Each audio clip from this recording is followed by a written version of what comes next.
Daniel, we're getting a lot of background noise coming from your end. That was a Snickers wrapper. Don't judge me.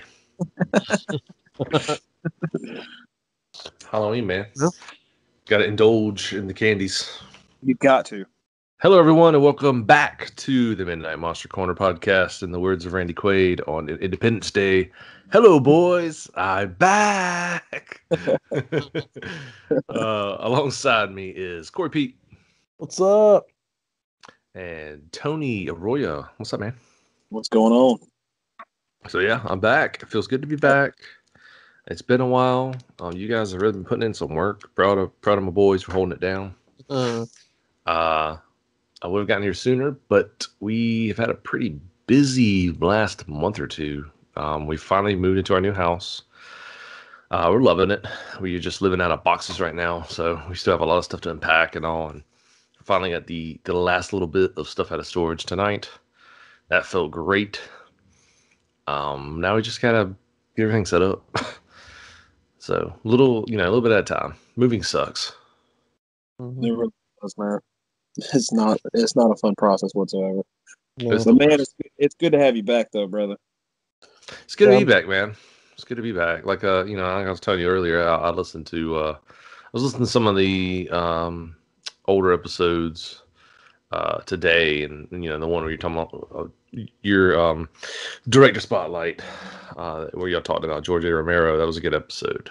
I couldn't imagine what it must have been like meeting a legend like him, and from the stories that you told, like he seemed like a very down to earth guy. That always warms my heart to see that when you have somebody who's like at legend status, who's just like down to earth, and very kind and loving towards his fans and all. I can't stand it when you meet someone who's like thinks they're the shit, and like I've heard bad stories about. I don't want to drop any names, but like Kevin Nash was one, and the only reason I mentioned him is because he was supposed to come to Columbia's Comic-Con right before COVID hit real heavy, and they had to cancel. And I wasn't really looking forward to meeting him just because of the stories I'd heard from Corey about him being a dick. So, Yeah, That's an ass. but yeah, it's good to be back. It is. I'm excited about this one, man. It's Hell Halloween, yeah. Kellen. Yes, the timing couldn't be better, man. Halloween's right around the corner, dude. Couldn't be better. Yeah, and this month it feels like it's flying by too, because I haven't really had a chance to, because I've been moving, I've been so busy. I haven't really had a chance to sit down and watch many movies. Here. So I actually did get a chance to go over to Corey's house the other night, and we were able to sit down and watch a few movies, but we'll get into that in a little bit. So Yeah, we've been watching. Actually, I've been watching quite a bit actually lately. We can kind of go into that a little bit. Okay. As far as like the pickups and what we've watched and stuff. And I'll go ahead and go over what we watched. Yeah, you came over the other night and we sat down and we watched In the Tall Grass. Yeah. Which is on Netflix. And I was actually telling Tony about that. It's a Stephen King film. Thoroughly enjoyed it. I enjoyed that. It was a great movie. And then sat down and watched it again actually with my wife. Because she passed out halfway through it. But She did. She needed a rest. she was exhausted. But so loved it though. It was such a great film. And of course, I had the craziness, the twists of Stephen King. It actually had some shit that honestly I've never seen in Stephen King's work before. And I don't want to go too far into it because if you haven't seen it, I actually give it a recommendation. It's actually pretty good. It's definitely nothing like some of his older stuff, but it's definitely it's got some new age to it, and it's really fun to watch. So I thoroughly enjoyed it. Yeah. Had kind of a cool meaning at the end too, without going too deep into it and spoiling it. It was the ending was kind of left up to interpretation. What I got out of it was had a very like the sacrificial kind of, like what someone will do for their family, even if it'll cost them. And that's kind of all I want to get into. I'm trying to like explain it without spoiling it. Maybe we can do a spoiler review episode of it. But yeah, that was a great movie. I liked it a lot. I had anticipated watching this one for a while. I'm a big Stephen King fan. I love a lot of his work, and this one didn't disappoint. I was reading reviews, and of course, reviews are always mixed. You got people who just absolutely trashed the movie, but I don't really feel like a lot of that was warranted. I feel like it was a solid movie. Movies sometimes, and I was actually talking to my wife about this. Movies have this tendency to explain too much sometimes. Like anime do this a lot, where like you have this awesome story they're telling, and then like out of nowhere they'll have an episode where they go back and they retell half the story. It's like, nice filler episode. We already get that. Let's move on. Or movies have a tendency of trying to explain too much, so that by the time they get to the plot of the movie and the meat of the movie, it's like, it's rushed. And I feel like the pacing of this movie was just right, and Patrick Wilson, his character in this movie was awesome. Oh wow, dude! Patrick Wilson's in it. Okay, yeah, I liked it a lot. He was a prick, but you understand why when you watch it. It's so good. So I thoroughly enjoyed his character in the film. It was pretty fun. I mean, even though he never really portrays himself off as like an asshole character, but in this case he kind of was. But yeah, he was a good one. It's definitely different. You could see a different acting skills that came from this film. So really, I love it when he was chasing that one dude down. He tackled him. He's like, ran a little track in high school. That whole cocky jock attitude. I loved it. Like, it's just so fitting. It was awesome. He gets on top of him and he's like, I know what you're asking yourself. I should have went left, but instead I went right. Yeah. So great. He said, but at the end of the day, you always still find me. And that's so cool. So I'm guessing this is probably a Netflix original movie, which, I mean, to give them credit, I mean, they've been knocking it out of the park with like Stephen King original adaptations, like they did Gerald's Game and then that 1922. Both of those I watched and they were both really solid. Dude, I haven't seen Gerald's Game yet. I want to see that one. Man, it's so good, dude. It's so good. It's a really, really good adaptation. So is it still on Netflix? Oh, I think so. It should be. Okay. I don't think it's been taken down yet, but yeah, man, dude, it's so good. It's so damn good. So, you guys have me completely intrigued. I'm definitely gonna have to seek this out and watch it. Yeah, it's a good one. It's trippy. Sweet. So the other films that I watched. So we tried watching. What was that movie, Daniel? Blood Diner. Blood Diner. Oh God. It was just so late, and we were all so tired. Yeah, so we didn't get all the way through it, but it was still such a fun ride. We have to finish that movie and do a review on it. Because I absolutely love that movie. I was joking with Corey. I was like, I think we stumbled upon the greatest movie ever made. Like, I was laughing my ass off. That movie's so good. I've seen it. I've seen it multiple times, and it just fucking cracks me up every time. Like, it is one of those nonsensical movies, Like, it is completely. And for our listeners, if you've never heard of this movie, it's on Hulu. So you could check it out there. It's in like 1987, a Jackie Kong film, which we looked her up. She had dabbled a little bit in like horror. I don't know if she was a prominent name in horror. Corey didn't even recognize her name. So I was like, if you don't recognize her name, then I sure as hell won't. But it's a fun one. So you can go on Hulu and check it out. It's basically these two boys whose uncle was like dabbled in some dark ritual shit, and he gets tracked down by the cops and he dies. And years later, 20 years later, they decide to resurrect him, and they do so by putting his brain and his eyes in a jar. And so their uncle, who's alive at this point and talking to them via a brain in a jar. It's like talking a bunch of shit to them, telling them like things they need to do to resurrect Shitar, not Ishtar, Shitar, Yeah. which is some like ancient Egyptian goddess or whatever. But Mhm. it's wild. It's funny too. Like it is definitely a comedy horror through and Yeah. through. Heavy comedy horror.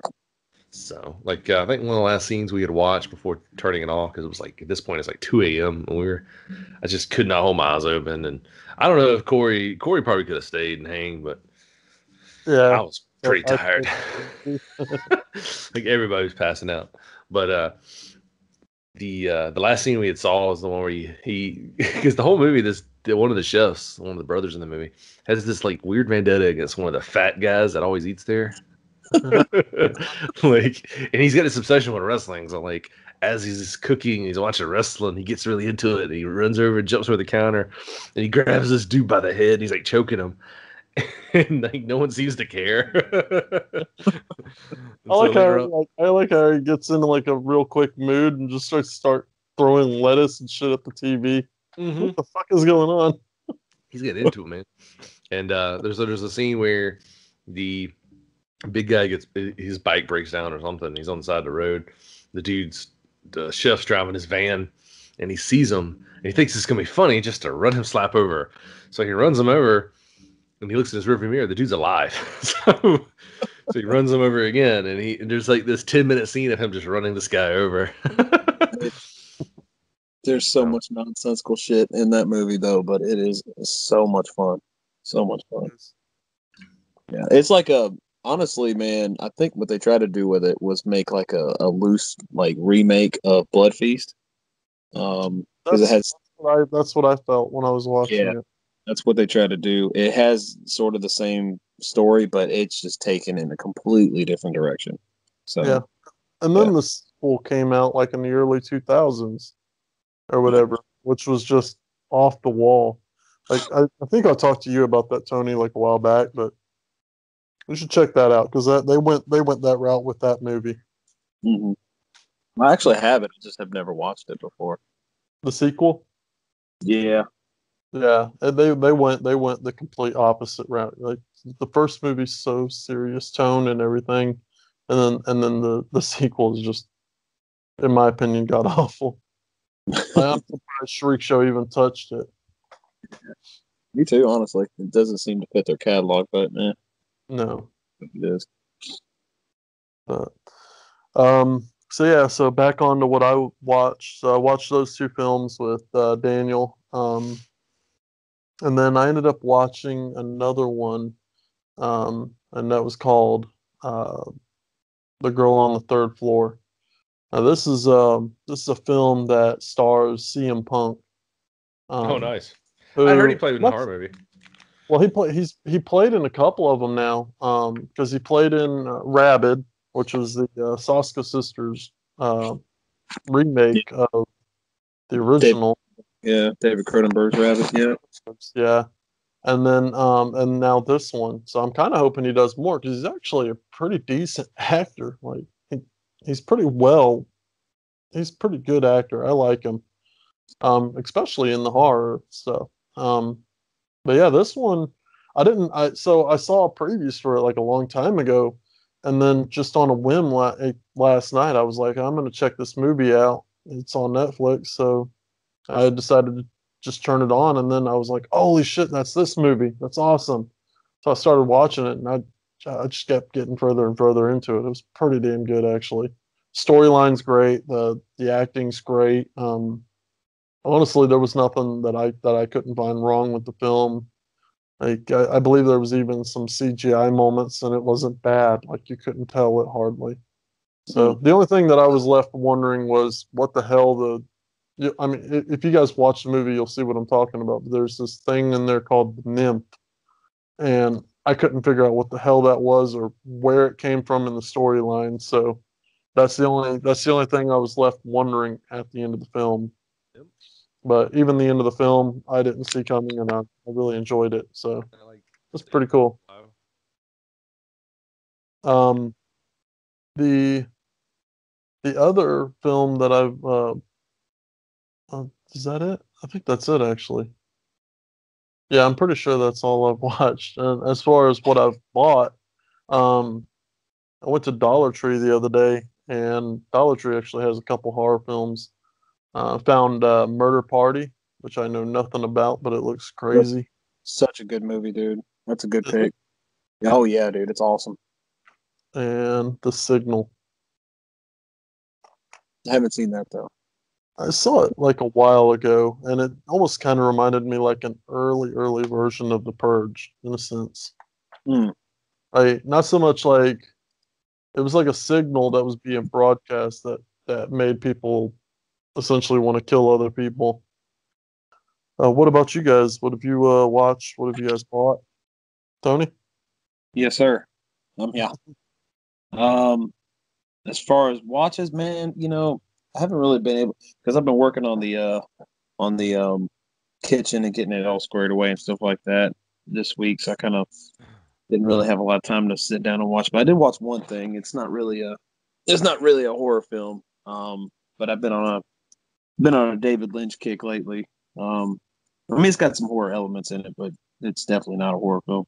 But I did watch Blue Velvet, and it's just a great fucking movie. I mean, just top to bottom, just a solid flick. Really just surreal and touches on a lot of different like themes and stuff like that. And I highly suggest if anyone's never seen Blue Velvet, and seek it out, check it out. It's amazing.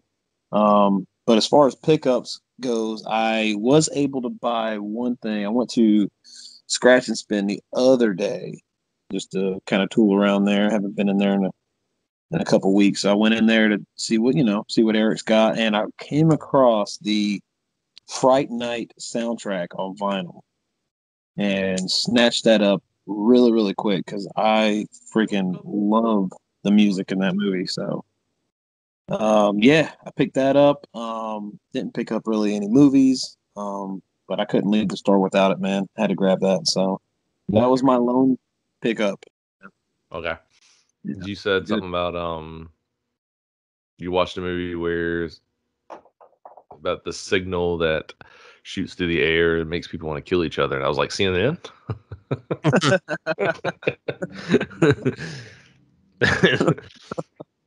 Yeah, I definitely would have laughed at that if I were. I was like, they can't hear me. Oh, tough crowd. Tough crowd. But, before we move on, Corey, I know it's been a few weeks since it's been on, and I'm sure you already talked about this movie a while back, but we had talked about it. But can we talk about how Dark Skies is possibly the scariest movie ever made? Yeah, man, I'd like to get into that discussion a little bit more because I have yet to see it. So, Ooh. Yeah, maybe we should do a review on that. Oh, I'll review it. I ain't watching it again. I mean, yeah, that movie. So yeah, you want to talk about that movie real quick? That one had me genuinely creeped out. I mean, here I was, 2 o'clock in the morning, trying to get into this movie. I got into the movie, like, and the thing is, I mean, to be honest with you, that movie, I mean, just kind of draws you in. You want to watch more, but at the same time, it's just creeping you out more and more. And by the end of the movie, like I distinctly had to go to the back door and cut off the lights and everything and lock it because it was not locked. And I remember just kind of like looking around the backyard before closing the curtains and everything. Like, are there some motherfuckers out there? That was me. Like, I think I watched that movie when I was like 26, 27. And I'm like admitting right now that grown man nearing my 30s watched that movie and I couldn't sleep. Like, it's terrifying, And really, I mean, if you watch that movie and you watch the Fourth Kind, and you Very listen to stories about, if you listen to these stories about people who have like, sleep paralysis and night terrors and stuff, and they wake up and they can't move and they see the shadowy figure at the end of their bed. Dark Skies kind of touches that a little bit, and it's just terrifying. you know. I think it hits a lot of it. It hits on, because you watch horror movies and that's not real. That's not real. There's always Comes to like alien abduction and shit like that. There's so much accounts of it out there. I mean, yeah, I'm not sitting here saying that it's real or it's not, but I mean, in the wide vast universe, are we the only ones out here? Who's to really say that we're the only ones here? Yeah. I mean, I don't have definitive proof that I could sit here and say aliens actually exist, but it's kind of left up to the imagination of, well, is there something out there? And I guess that's what it plays on. And also it plays on, I'm a big family man. I've got kids and stuff like that. And these aliens are straight up abducting like children, from these homes. And it's like, God, that really hits home, because it's like, I don't know what I would do in that sense, because essentially there's really nothing you can do. Like they're going to come in, they're going to take them regardless. Whether you try and fight, nothing's going to happen. They're just going to take your child, whether you like it or not. And then, of course, because it's an alien abduction, no one's really going to believe you, so. Right. And there's a bunch of movies like that. Like there's Fire from the Skies, which is a classic movie from the 80s that was loosely based on a true story of a man's account of being abducted by aliens. Yeah. And then there's which I've always heard that was a good one, never checked it out. But yeah, like that and The Fourth Kind, like both of those movies, really hit home. They were just terrifying. And there was something about them, it's like you can watch a movie about a serial killer, and as creepy as it is, it's like, I don't know, it's just something about alien films, like I say non-fiction, but like Independence Day didn't bother me. Alien was scary, but like I never had a fear of getting attacked by xenomorph. But when it comes to like the Greys, which what they call them in the movie, it's a very freaky, I don't know, it's a sensitive subject for a lot of people. I know people personally who have like alien phobias. Like they're just definitely afraid of the idea of aliens. And recently in the news this year, they have all but come out and said, UFOs are real. Like we've and nobody gave a shit. I don't know if y'all caught that. Honestly, I haven't heard anything like that. Do what? I haven't heard anything like that, honestly. Yeah, it was breaking news for a while. This was a couple months ago. Like it was on mainstream news outlets where they were like, FBI confirms UFOs are real. And no one gave a shit. it was yeah, because some UFO was spotted, and they were like, "Yeah, I guess now since 2020, it's a good time to tell y'all that, yeah, we believe they are real." And, which is really funny because wasn't there a big obsession with Area 51 for a while? I mean, didn't there like was last year, like the storm Area 51 and shit. Was like obsessed with it. And then you say UFOs are real and no one gives a shit, man. Yeah, it's crazy. That's how people are. And like, have you ever seen footage of people at Area 51? It was a joke. Like one of my favorite videos was like this group of like sorority boys holding up signs, chanting "Clap them cheeks, clap them cheeks." And the Area 51 guard's sitting there like, "What the fuck is this?" He's like, "I'm pretty sure I can take on everyone with my bare hands." Nice. So yeah, I gotta see. Yeah, check it out. It's I think it's on Netflix now. Oh, man, I gotta get my Netflix account back up. I'm getting so many good recommendations on Netflix, man. I gotta get it back.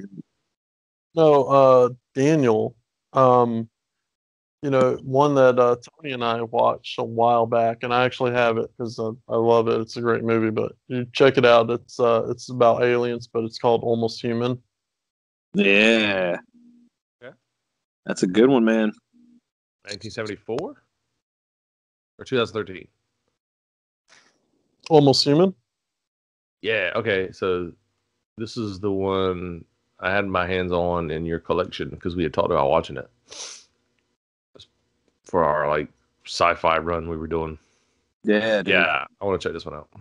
Joe Bigos, man, the guy's a great up and coming director, dude. He's knocking it like clear out of the park with everything he's touching, man. I just watched a movie probably about no, that's right. I watched Bliss too, and I watched that the other day. Completely forgot that movie's so trippy.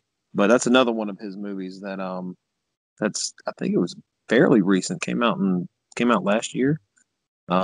It's killer, dude. It's so good. And then he did VFW, so he's just been like knocking them out the park. How was that? Have you watched it yet? Oh, VFW was amazing. Oh, it was so fun. Cool. Yeah, check that out. I'm a big Assault on Precinct 13 fan, and it has that same siege kind of narrative, and it's just so cool. Yeah. Nice.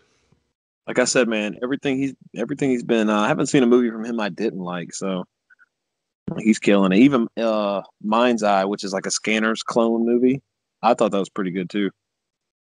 I gotta watch that one. I bought it as a blind buy and I never watched it. It's really fun, man. It reminds me a lot of Scanners. Like it's like the Scanners movie it's like the Scanners like sequel that we never got. Yeah. So heck yeah. It's fun, man. Oh, Tony, real quick. Yo. We're talking about Netflix and how you're getting good recommendations. Yeah. It just reminded me, I did watch one more movie from Netflix the other day. And it's not really horror, but it fits in the Halloween category. But it's Hubie Halloween. That's the new Adam Sandler film. That's what it's called. Okay. Yeah, Halloween. That's actually really funny. Okay. I mean, just it's got the cast that normally is with him, and it's got extras like Shaquille O'Neal's in it and stuff like that. But it is a fun film. Just everything about that's hilarious and just off the wall. And even I could see like having like kids watching it too, because it's not all like naughty comedy like some of his stuff. Mm-hmm. But it's definitely like, you know how like the past like few years Adam Sandler films have just not been the greatest. This one, it really I felt like I was watching like a mixture of like Billy Madison, Waterboy again, stuff like that. So I really thoroughly enjoyed it. His movies recently have been pretty good. Yeah, man. Uncut Gems, I heard, was really good. Yeah, I heard he makes a lot of bad decisions in that movie. Yeah. But he did one. He wasn't in the movie, but he did one with David Spade a while back called "The Wrong Missy." That movie was amazing. It was so funny. I like David Spade. I laughed because I just heard Red Letter Media did a review on it, and it was so funny. Yeah, it was great. So the woman that he ends up like taking with him on the trip, because he gets these two women mixed up. Like he gets these numbers for these two women there. I think I want to say they're both named Missy, and somehow he gets their numbers mixed up, and he's messaging one, and he gets the courage to ask her out, thinking it's the like smoking hot model, and it was the like super irritating one, and they end up going on this cruise together, and I don't know, you just have to watch it. It's a lot of fun. She's a nightmare. I'm telling you, man, I'm going to have to get a list of Netflix recommendations, man, because I'm getting so many. Matter of fact, my friend just texted me right before we started recording and said there's a movie on Netflix you got to check out. I'm like, good God. Man, I need to get my Netflix account back up. There's so much stuff on there now. I don't know. For a while there was like a lull. There wasn't really much coming out, but I guess they're picking up their game a little bit. Yeah, that's some new stuff. Yeah. I heard I haven't watched it yet, but I heard #Alive is good. I think I'm gonna check that out. If not tonight, soon. But yeah, I've heard good things about that, especially from there's a guy at work that told me about it. So I was gonna check it out last night, but then I saw um, Girl on the Third Floor. I was like, "Ooh, that sounds good. I'm gonna watch that." But you guys ready to jump into this review? Yeah. So Yeah, without further ado, we jump into this week's review. So we are reviewing Trick or Treat. This is the 1986 film starring Skippy from Growing Pains. dude, it's got Skippy in it. That's awesome. Yeah, Mark Price, Tony Fields, Doug Savant, and cameos by the greats Gene Simmons, Ozzy Osborne. Ozzy Osborne plays the Reverend Aaron Gilstrom. So yeah, 1986 is a pretty neat little film. You had told me about this one a while back, and I just never had a chance to check it out. You said you were doing a review on this one. I went on YouTube to try to find like an extended review of the movie. Ended up finding the entire movie on YouTube. So it is up on YouTube right now. Posted 3 years ago, and it's still there. Hey, Uncut. unedited too. Awesome. Unedited, uncut, hour 38 minutes. Yeah, it's there. So That's cool. So even if you don't have a hard copy and you can't find one, go to YouTube and check it out because it's a good movie. Go to YouTube. The one place, like the last place I thought you could actually watch this movie. Sadly, and Tony and I were kind of discussing this. There is not a Blu-ray release as far as a Region 1 Blu-ray release. Yeah, unfortunately not, man. It's got a Region 2 Blu-ray release, but I mean, I don't know. I heard the reason why is because there's a problem tied up with the rights to the music and the soundtrack. So I guess that's what's keeping it. Yeah, I guess that's what's keeping it in limbo, unfortunately. You know, that right there screams Rawhead Rex to me. Yeah. Almost, it's like just no one seems to know what's going on with it. I really wish like Scream Factory could get their hands on it. I would love to see Scream Factory cover art for this. I honestly could see, like, if any company would pick it up, I see Scream Factory being the company that picks it up. Yes. I see this as a release of theirs, so that would be cool. Here's hoping that one of these days it'll happen. Scream Factory, if you're listening. Yeah, no kidding. Because I mean, I feel like the reason, a lot of people talk about this movie in particular is because not a lot of people have seen it. I mean, you see I have the DVD and the artwork is just dog shit. It's terrible. It's got Gene Simmons and Ozzy on the cover, so it it does that thing where it completely sells them as being in the movie more than they are. But they have short cameos. It even has Gene on Gene it. Simmons is in it for a while, but Ozzy does a quick cameo, and it sells them on the name, but it's just got them plastered on the cover. It really looks terrible. So I'm sure people like see it out in the wild, they'll pass it up like, oh, this looks like complete shit. The poster art looks pretty decent. It's got like this flaming jack-o'-lantern and this and it's got Sammy Kerr playing the guitar like in the middle. It's such a good cover, and I see whoever releases it, I mean, hopefully, using that original artwork and just, oh man, it being a big sell. I really think if somebody releases this movie, it'll sell really good, really well. Yeah, it was a good one. Do it. Yeah. It was just that's one thing, when you go back and you watch like 80s horror movies, they're either going to be they're one of three things. They're just absolutely terrible. They have terrible quality, but they're fun movies, or they're just genuinely good horror movies. And I felt like this one was just genuinely good. It was solid. Some of the death scenes weren't, like I really thought this movie was gonna be gorier than it was. It's not super gory, to be honest. But it's still pretty fun. Some of the death scenes were some of them were funny, in my opinion. Like the old lady that got dragged out the TV. Part of my favorite scenes when he reaches in, he grabs her, and he pulls her out the TV. She's like this big, crispy, burnt turd. And he just drops her on the ground, and she just explodes into ash, and then like a scene or two later, you see Roger with the vacuum cleaner vacuuming her up.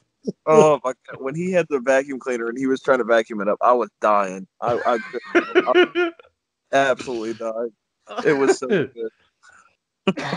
So funny. So quick Oh, synopsis for those who haven't seen the movie and you're listening. Be sure to check us out on YouTube. Be sure to like, share, subscribe. Hopefully, we'll be on other outlets later in the near future, like Spotify and iTunes and all that. But right now, we are on iTunes or we are on YouTube. So be sure to like, share, subscribe. There will be some spoilers, obviously, as there always are when you do, movie reviews, especially when we do them, because we can't help but talk about death scenes and break down the whole movie. That's the best part. But so there's a kid who what's his name in the movie? Edward. Eddie. Eddie or Edward, yeah. He's really into heavy metal and he gets bullied a lot in school. And of course he turns to his idol, Sammy Kerr, who just tragically dies in a hotel fire that he finds out on the news, and he's like super bummed. And so he goes to the local radio station where he's kind of befriended the DJ played by Gene Simmons, nicknamed Nuke, and which is such a funny name for a DJ. But he goes to the radio station and he gets what's supposedly the last record ever put out by them, the only one in existence or whatever. And you can kind of tell from the look on Gene Simmons' face or Nuke's face as he leaves that like something's fishy, And then of course from there he wants to get back at these kids that's been bullying him. So of course Sammy Kerr comes to him in spirit in the form of these cassette tapes and records that he's been playing, and is basically guiding him through. It's like this demonic guardian angel, if you will, to ward off these kids that have been bullying him. So, and of course, from there, we'll get into it. It gets a little out of hand, it gets a little crazy, but so yeah, that's kind of the gist of the movie. So Sammy kind of wants to get back at the school as well because they shut him down because he graduated from that high school, and all he really wanted to do was just play a Halloween show at that high school, and they shut it down, because obviously his music's rock and roll and metal, and it's about sex and murder and blood, and they just weren't going to have it, so they shut him down immediately for doing it, or wanting to do it. And I think that's his initial goal, was he was just going to make everyone pay, because they shut him down. And so he basically used Eddie in a sense because he saw, what Eddie, was going through as well. What I really loved about it was how he came about, when the record started playing backwards and stuff like that. It plays on that old metal cliche where you have to turn the record backwards to hear the secret messages. It plays on that whole thing. Kind of reminds me of The Gate, whenever they played the record backwards and opened up the portal to hell in the backyard. Yeah. But yeah, I thoroughly enjoyed just the look and feel that you got from Sammy Kerr. He just really reminded me of like the 80s metalheads, if you will, the hair metal bands. He had the big hair, the leather, the shackles and everything. Right. And, yeah. Then of course Eddie's character I really enjoyed too. Kind of, and Tony and I were kind of talking about this earlier. We almost kind of what's the word I'm looking for? It almost kind of reminded me a little bit of high school because we were the metalheads, Yeah. and stuff like that. We wore those clothes and stuff, and so we could almost kind of relate to Eddie's character in a sense, But the only problem is, and again, Tony and I were talking about this, and Eddie got so badly fucked with and stuff because he was a metalhead, but in reality, we didn't get messed with like that, so I don't know if No. like you said, Tony, times are changed or what. But Yeah. I mean, in '80s movies, the culture was like the bullies were so like above and beyond realistic. Like they were just going to like lengths that no one would go to. Like there were so many over the top bullies in '80s films in general.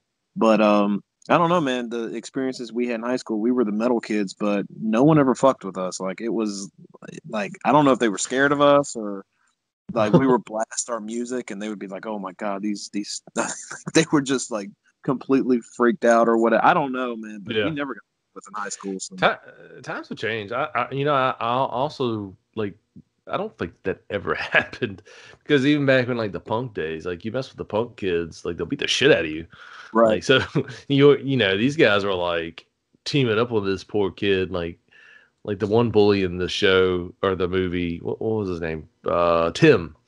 He like yeah, went above and beyond to bully this guy, and yeah, I was just like, that's ridiculous. Like, and we know we see that in the movies, kids get bullied, sure, but that's to that extent. I really feel like that's like a Hollywood portrayal, it and is, man. It totally be- because thinking back, like I was a bit of a metalhead. I didn't go all out with the hair and stuff, but like I loved metal, but I never got picked on because of it.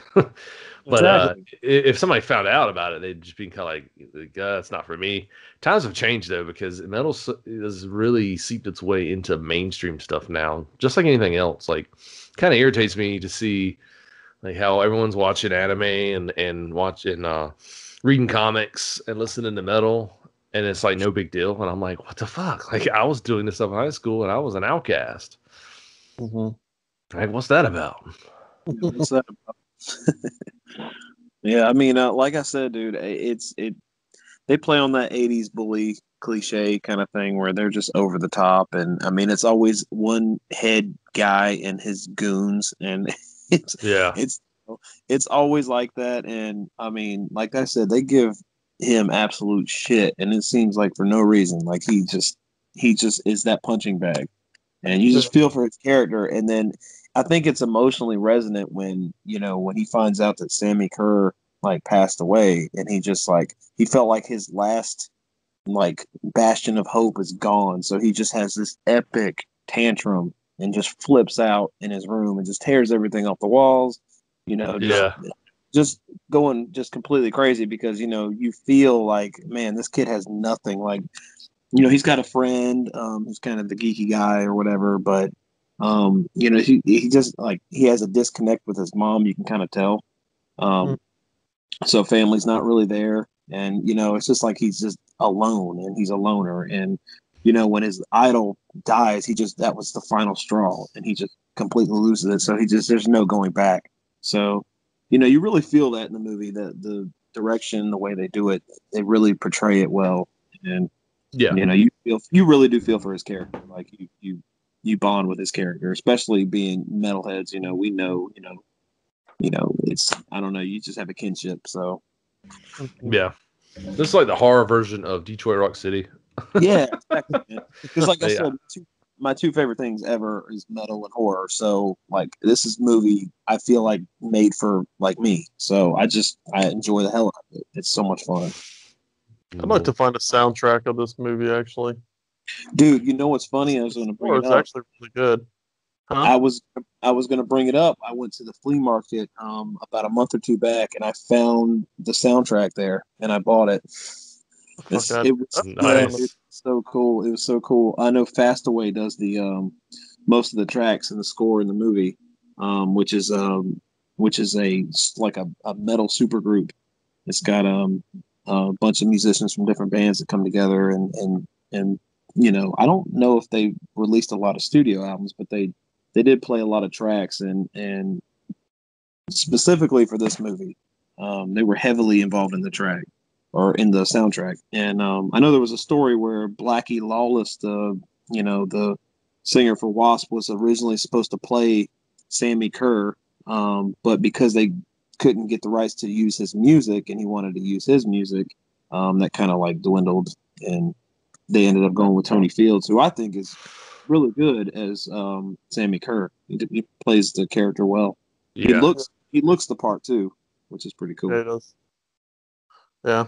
He plays such a good part that like I actually looked him up to see if he had been in like any other bands, and he wasn't. He's just an actor playing Sammy Kerr. Yeah, I was like, wow. He was a background dancer too, which is kind of funny. Like it's completely different. Like, it's a completely different like world of this whole metal scene. As he was a background dancer for. He had a good little twirl going on stage there. Yeah, he did. He definitely. I was getting into it, man. His choreography was good. You could totally tell he was lip syncing to that song, though. Oh yeah, definitely. So yeah, I was actually looking here at some trivia. It says that all the songs in the movie are written by the band Fastway, which consisted of former Motorhead guitarist Fast Eddie Clark, and current Flogging Molly vocalist Dave King. Which it says current. I don't know how long ago this trivia was written, but fun fact too: the director, Charles Martin Smith, who'd had a cameo in the movie. He was the dorky teacher that was on stage making all the announcements during the Halloween dance. Spoiler: he dies. He gets blown up. So he's the director of this movie, and it's one of those movies, and I love movies like this where you got a director that's not necessarily super into like a certain genre of movies. You know what I mean? Because he's not really known for his directing. He's more of an actor. So I mean, it only makes sense why he would be a cameo in his own movie he directed. But more notably, he had a very prominent role in the Untouchables. Yeah, Kevin I remember Costner. Untouchables. Yeah. So I thought that was kind of cool. Just so random, you know. Like, we watch a lot of movies, it seems, where you had the director just didn't dabble much into horror, and then it just ends up working out that way. You know, it's like, hey, this movie's actually pretty decent. So funny because I think the Untouchables came out the following year, right after this. So he just went straight. He just went straight into a De Palma film, so you can't really knock him for that. Yeah, with a very good cast, really good cast. So yeah, it's actually one of my favorite De Palma films. Yeah, dude, Untouchables is great. But speaking of cast, you know when Sammy pulls the PMRC lady out of the TV, you know who that is, right? I don't. No, she looks familiar, but dude, that's Large Marge, man. Really? Large Marge. So cool, yeah, from Pee-wee's from Tim Burton's Pee-wee movie. Yeah, Large Nice. Marge. Alice Nunn. Yeah. Scared. Enough. That's the one scene that scared the complete shit out of me when I was a kid. When Large Marge turned around, oh my god, dude! So I knew right away who that was. I was like, oh, I know who that is. What if she had done that in this movie? Oh, dude, it would have been so great, so great. And another thing, I was waiting for it a minute, but it never happened. That's great. Yeah, dude, that was cool. Nice little, another nice, little cameo. Yeah. How about how interesting, we can kind of get into like the death scenes now, but the death scenes in this movie were very interesting because they weren't super gory. In fact, they weren't gory at all, really. Like usually when they would show like head explosions, it was always sparks. It was never like blood. There was that one scene where you thought that Tim was going to get his head drilled in by a lathe. I was kind of waiting on that. I was like, oh, this is going to be so bad. But then it stopped, and I was like, oh. Oh, Tim, I was waiting for I was honestly waiting for Eddie to go to cut the power to it, and it just not work. Oh yeah, that's kind of what I was kind of hoping for there. I mean, not that I hope that he died, but in the movie, but just that would have played off very cliche to me. Yeah. I could honestly just seen that happening. But there again, once the power was cut, Sammy Kerr just, doesn't exist. So there again, yeah, I thought that was interesting. Yeah, we were talking about death scenes. There's actually one scene that it's not a death scene, because supposedly she ends up living because Tim sits there and says, his girlfriend's in the hospital, so Oh she's yeah. obviously not dead. But that scene in the car, dude, hands down, that's probably one of my favorite scenes of the whole movie. It's a scene I like. It's a scene I like, but it confused me as well because I was like, "Where the fuck did this monster come from?" Yeah. It was random And ass demon. yeah, you don't see it afterwards, like through the rest of the movie. So I'm trying to think: was Sammy conjuring up that creature, or what happened there? I don't know. I completely lost it at that point. I didn't know what happened. So kind of threw me off a little bit. I was like, I would love to see more of the monster. That'd be fucking cool, but unfortunately, you don't. Well, you don't see him again. Yeah. It was an interesting scene. Very. And then like the headphones had like melted her ears. That was wild. Yeah, that's probably the most gore you get in the movie. It's just that part in particular. Mm. Mm-hmm. But that chick looks like Aunt Becky from Full House. I don't know if you guys noticed that. I thought that was the same actress, but apparently it's not. Mm. Looks just like her, man. It's crazy. Yeah, I had to look her up because I even called like Kelsey in, and I was like, yo, you know who that is? Because she's a big fan of the Full House, and she was like, "Is that Aunt Becky from?" I was like, "Yeah, it's Jesse's wife." And then I looked it up. I was like, "Oh, I told her a lie." It's not, man. I was surprised. I honestly thought that was one of her first roles. Yeah, because then I was like, "Well, like 1986. That was around the same time as Full House, wasn't it?" So, because like, wasn't Full House like early '90s? So Yeah, she would have just been 3 or 4 years older than this girl who looked like she was 17 or 18 years old. So that wouldn't have fit. I was like, never mind. I'm an idiot. But no, damn, you're right, dude. I She thought looked so too, exactly man. like. She But really yeah, What's did. up? honestly, the whole scene right there, though, it wasn't even the melting of the ears. What did it for me was the use of that like green smoke. You Yeah, can definitely, I mean, that was CGI, but damn, was that really good? it looked good. Well done. And yeah, it was really cool. I thought it was very fitting for because the whole time she was almost like having an orgasm while the music was playing too. So and you could see where it turned into a hand and it was like pulling at her underwear and stuff. Mm. And that's really cool. Then it was Big Troll Demon. Yeah, then Big Troll Demon came out. I I go, mean, what? if What just anything will happened? kill your orgasm, it's a big troll demon on your lap. Big Troll Demon on your lap. With a big Gene Simmons tongue. Yeah. Yeah. So, Heavily influenced there. Heavily influenced. yeah, that's right. So, Richard Doyle is credited for doing, it says voice. I'm assuming he does the voice of Sammy Kerr's, like the voice you hear in the stereo. Hmm. Mm. I'm gonna assume that's what it was. I don't remember there being any other voices, and I'm like big into voice actors. I think they're awesome. Um, so he's credited as doing voice, and I looked him up, and apparently he does the voice of Big Boss in Metal Gear Solid 4. So that's kind of cool. So random. IMDb is a place of just a well of useless knowledge. It really is, man. I'm surprised.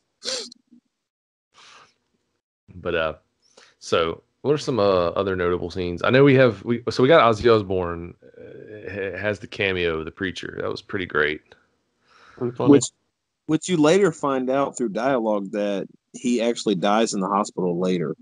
So that's Yeah, Yeah, he yeah. died of like a brain aneurysm, I think, or Brain something. aneurysm. Yeah, I paid yeah. attention to that this time. I never noticed that before, but I paid attention to it this time. Because Sammy walks in and the TV is on or whatever, and he touches the screen, and you see Ozzy kind of grab his head and scream. Yeah, Which is pretty So wild. really. Which like shows the power of Sammy Kerr's like demonic spiritual manifestation, but it also he gets defeated by a toilet. That scene was amazing. It really was. Like it was kind of cheesy, but awesome at the same time. Because it's like, oh, he's his hand stuck in the toilet. Oh, okay. If he shoots out electricity, so if he gets wet, it hurts him. I get it. And then she flushes it. And he's like, ah. Then she flushes it and it gets sucked back in. But he sold it so well. Well, I love how he was getting like electrocuted, right? And he's like uncontrollably shaking, right? And just as they go to like run past him, he stops and like swings at them. I thought that was so smart laughing. Can't keep a metalhead down. No, hell that's the thing that got me. Like, as funny as that scene was, he sold it. Like, he's like, your hand's stuck in the toilet, you're getting electrocuted. Action. It was good. He sold it well. So, but I thought it was interesting that water hurt him. It's like, what is this? What is that? What's that Ernest movie where he uses milk to Ernest Scared Stupid. Ernest Scared Stupid. Yeah, and he's shooting the milk at the trolls, which is a great Halloween movie, by the way. Oh, it is. He uses the Miak. So I was waiting for them to like pull out water guns and start squirting this guy, which would have actually been pretty cool. I'm not gonna lie. Oh, which they do that. They do that in a movie called Neon Maniacs, which is a really bizarre movie. But they do that. They like there's these. I know I'm getting off topic, but there's these mutants that come out. Conveniently enough, they're affected by water and they kind of melt away with water, but they live right next to the Golden Gate Bridge, which is conveniently right there near water. I know it's weird, but there's a scene where there's like a band playthrough and there's a bunch of kids there, and the Neon Maniacs are attacking and they just squirt the Neon Maniacs with water guns, and it's hysterical because they start melting away. It's so stupid, but it's so fun. But yeah, I thought about that. Thought about that too, like them getting squirt guns out and like, squirting Sammy Kerr. That would just be hysterical. But yeah, Sammy seemed to be channeling some Freddy Krueger, man. And I know, Nightmare on Elm Street made a big impact on movies after it came out in '84. A lot of I know there was a slew like in the late '80s of movies that kind of used the premise of this guy coming back from the dead with electrical, powers or whatnot, like Shocker was one, a horror show. Yeah. I mean, you could tell, and like I said, that came out in the late '80s, so it kind of like, I guess these in particular movies, they wanted to kind of channel the Freddy Krueger, mantra and kind of play off of that because it did well. So you might be honest there, Tony, because Sammy Kerr died in fire. When he came back, he had burns all down his face. Yeah. Mm-hmm. Yeah, you might something there. Yeah. Oh, I noticed that too. Like he just, the whole how he came back and what happened and stuff like that. It's kind of a Freddy Krueger vibe too. Which, like I said, at the time period it came out, a lot of movies were emulating that at the time, so it wasn't all that surprising. So, because there was a lot of movies that came, especially in like from '87 to '89, there was a ton of movies that came out that had a very similar premise to this. So. Yeah. One of the things that I really enjoyed about this whole film was the all the different set pieces. Of course, exclusively one of my all-time favorite set pieces of the whole film was Eddie's bedroom. Saw the movie posters and seeing all the old bands and stuff. I thought that was really cool. Yeah, and they did a good job of filming it too. Like the scene where his room, the stereo is going crazy. This is I think this is right before Sammy Kerr comes onto the scene as this whole electric demonic manifestation. But the camera kind of pans down and you see the shelf kind of in the foreground, and you see like one of his little figures or something just kind of falls off as the camera's panning down. I thought it was really well filmed. Like, it's surprisingly very solid film. Like, it really. I came in this movie expecting to be 80s cheese, and I got it. I got some of it, but it was just surprising to me how well filmed the movie was. So definitely. It's a very competent horror film, man. It really is. Yeah. A lot of good things going. Right. Yeah. I would agree. Yeah. I mean, it's considered horror. I would maybe consider more thriller, but just to me personally, I don't know how y'all feel about it. I felt like I think my biggest complaint was it wasn't as I guess it wasn't as gory. Like some of the death scenes weren't as like they didn't spend enough time as far as special effects and all to make gory death scenes, I should say. Yeah. A lot of the special effects was spent on. It's like they blew the budget on electricity. Explosion. And sparks, yeah. They also had to have pyrotechnics and stuff like that, and that costs a lot. The pyrotechnics, you got to have a special team for that who's licensed, and then you've got to pay for permits and stuff because you are having explosives on set and stuff. So, I mean, all that stuff, in itself. I mean, maybe the special effects department just kind of took a budget loss when it came to everything else in the storyline. Yeah. Right. I will say One of that. the one of the Go ahead. things that, I was gonna say, what did you guys think about the near the end, one of the scenes where they go into the radio station and just like shit is just going crazy on the inside? Did you not instantly get like a poltergeist feel? Yeah. It's hard not to, right? Yeah. Like Definitely. instantly, all you see is just shit just flying around the room, and they almost had kind of a look on their face, like, "What the fuck?" Yeah. That radio station was all haggard too, man. It was like the most beat up radio station you'll ever see. It looked like a set building, like it was just rough looking. Yeah. I noticed that this time. I was like, man, that's a busted ass radio station. Did it not remind you of the radio station from Texas too?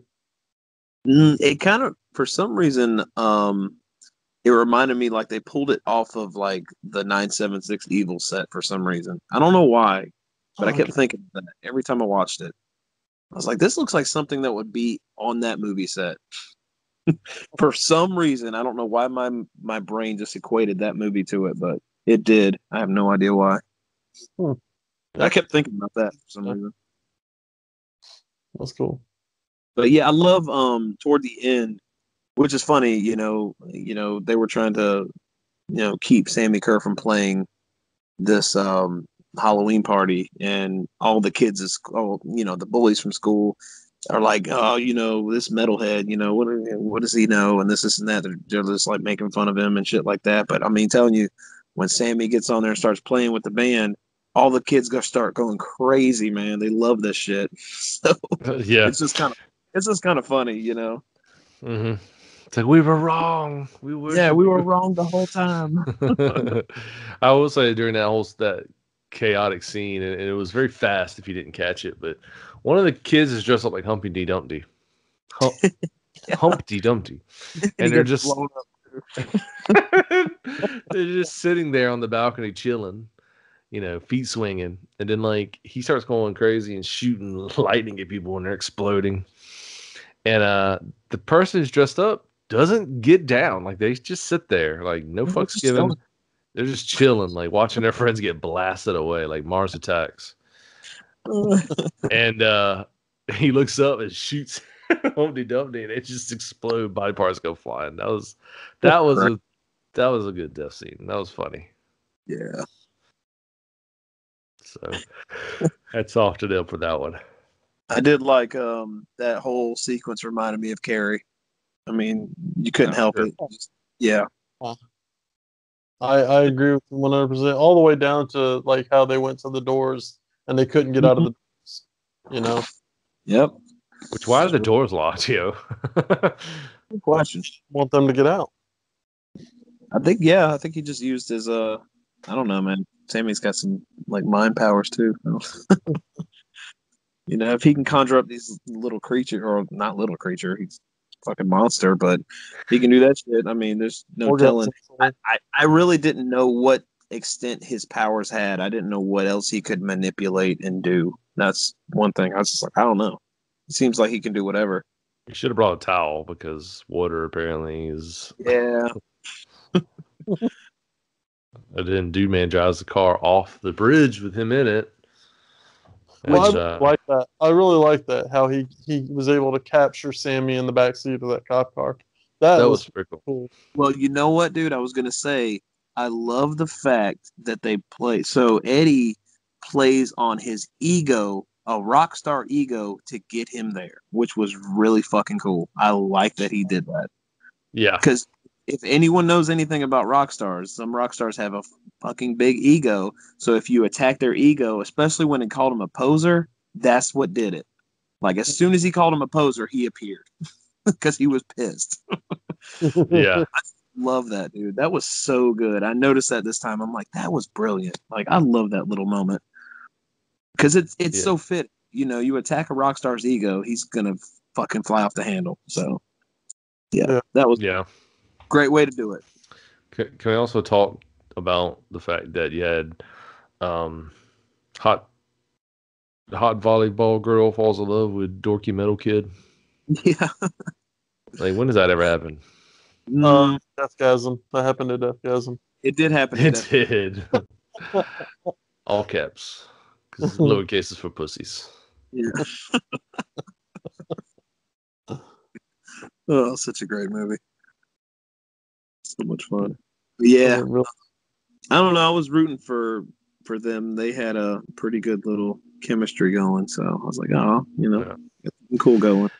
You set me up. Yeah, man. He was so salty. Oh, he was pissed. Yeah. And then when Sammy brings it up, he was like, oh, I didn't know what was going on. Yeah, you noticed that. Like explained it. He was like, her mom dropped her off late. Yeah.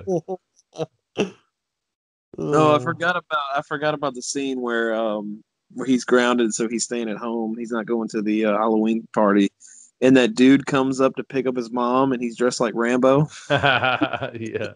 I love when the little girl comes to the door.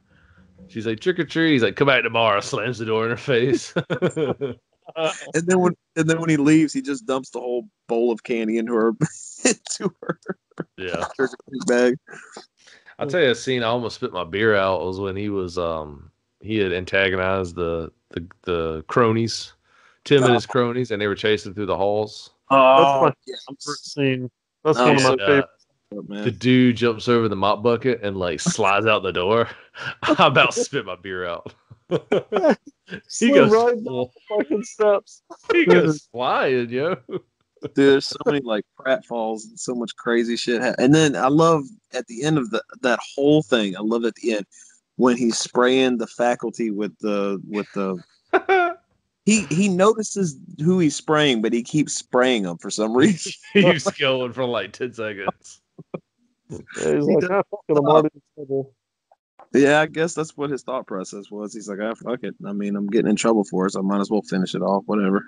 I just love how he did that. Eddie literally just walked up and he's like, eat this, and just like slams it in his face. It's the best thing ever. I was rooting for him the whole time, dude. I'm like, hell yeah. That's such a cool scene. It was a great scene, man. So good. Let's talk about his nickname. Fucking Ragman. That's the coolest fucking nickname ever. Ragman, yeah. Rag. Did they ever elaborate as to why that was his nickname? No. No. I don't think so. They didn't explain a whole lot in this movie, I mean, they explained like Sammy's background and stuff like that, and even Eddie's background a little bit, but they didn't really explain a whole lot. No, I was kind of wondering where the Ragman nickname came from. Yeah, So I actually like it. Cool too. Yeah, I was hoping that maybe Gene would talk about it or something in the studio, or if Sammy would elaborate on it when he finally visits Eddie or something. But he just doesn't, Yeah. But obviously he knew who Eddie was because uh, Nuke, Gene Simmons' character, was like, he would want you to have this. So it's like he knew who Ragman was. So I thought that should have been explained. Yeah. Was he Ragman because that's what Sammy called him or what? But even when Sammy would talk to him, he was talking to him and calling him Eddie, not Ragman.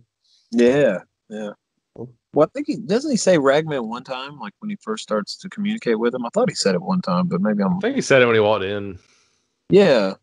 Maybe When he heard it first like. shows up. Are you talking about Sammy Kerr? Yeah. Oh, I thought you were talking about Nuke. I know Nuke says it when he walks in the studio at one time. Yeah, I But know. yeah, when he first starts communicating him through the record, he calls him Ragman. Yeah, there we go. I thought I heard. Yeah, but that's the only time. Yeah, it's kind of hard to. Sometimes it was kind of hard to make out his dialogue when he was coming through and it's kind of purposeful, but still, it's like, oh, what was he saying? I can't really catch all of that. I have to like stop it and be like, I probably need to rewind that to really hear what he's talking about. But I know it's probably supposed to be. It's supposed to be that way. So right in the context of the film. So yeah. Yeah. Ready to land the plane? Yeah, man. absolutely, brother. Absolutely. It's good hearing you say that again too, Frosty. Yeah. No one says it better. Yep. Well, you guys are making me blush. Ladies and gentlemen, this has been the Midnight Monster Corner podcast. We appreciate you listening. As a reminder, you obviously, if you're listening, you are listening to us on YouTube. Be sure to like, share, subscribe, tell your friends. If you're into horror movies or just movies in general, this is the place for you. Tell your friends about us. Have them like, share, subscribe. We get the word out there. We greatly appreciate that. Be on the lookout because we will be putting out more stuff in the future. And we are going to work our way onto other outlets such as Spotify, iTunes, Stitcher, Google Play, etc. So be on the lookout for that as well. We do have a Facebook group. Just go to facebook.com, type in the Midnight Monster Corner podcast. And it is a closed group. Ask nicely. We'll let you in. If you want to check out some of our other stuff, you can actually find me on my other podcast, the Loot Bros podcast. We put out weekly episodes on Mondays. We have a Facebook group as well, so be sure to join the discussion there. If you're into video games, comic books, and other nerd culture, be sure to check that out. I'd appreciate that. It'd be awesome. Gentlemen, anything else to add? Yes, actually. Real quick as well, you can also check out, we now have I've got a TikTok channel going. Yeah, so I noticed lately a lot of people are on TikTok. So you can head over there. It's Midnight Monster 20 is what it's called. And you can check that out. I've just started that up, and as of right now I've got almost about 400 followers now on it. So yeah, just go there, follow me on there, and I'm gonna try and start updating weekly stuff as to episodes that are upcoming, so we can talk about it there as well. Tony, you got anything? Oh no, man. If anybody's actually seen Trick or Treat, like, throw out some comments. What are your favorite scenes? What do you think of the movie? I'd love to hear more discussion. Get involved and talk to us about it. See what you think. Yeah, definitely. Yeah. It's such a great film. If you haven't seen it, sorry if we spoiled it for you, but definitely check it out because it's worth a watch. And like Tony said, yeah, if you have seen it, Tell us what you think about it, because it is a fun film. Yeah. And we are on YouTube, so be sure to like, share, subscribe. It only takes a second to hit that like button. So Yes. And notifications. Definitely hit that notification button. absolutely hit that bell. So with that, later, guys. We are out of here. Peace. Later.